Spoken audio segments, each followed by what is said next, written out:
Akabenje kagudde ku luguudo lwa Bombo Road olunaku olw'eggulo okuliraana ekitebe kya Lukululana namba UAY 005Q bwerinnye omuvubuka n'emuttirawo. Abeerabiddeko n'agaabwe bagamba nti Lukululana eno ebadde ku sipiidi era nga poliisi ezze n'etwala omulambo mu ggwanika ate Lukululana n'etwalibwa ku poliisi y'e Kawempe. Abaddewo batunnyonnyodde biki ebividde. Kati owa Boda mu maaso wabaddeko emmoloka kyokka nga watwera aleese osekeera.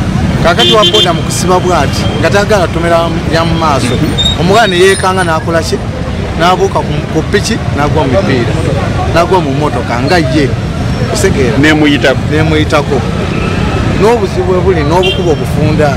Ebagana tukolera amakubo amatuufu kati zino twera singa zina amakubo wezikola ki wezikolera ne bwe bali okubba bubbi sente zaffe z'omusolo w'omunaku begagawaza nga kasinga aliwo ya accident mulabo ya mwana w'emakerera afudde nanyini muzadde sinya kati akobwayo akola ki kwegamba balina kuteekamu kwegamba obuvunaanyizibwa ng'abantu kitegeera kakati accident ebaddewo awo abantu bali mu mbeera embi buli omu akeera kunoonya kyakulya.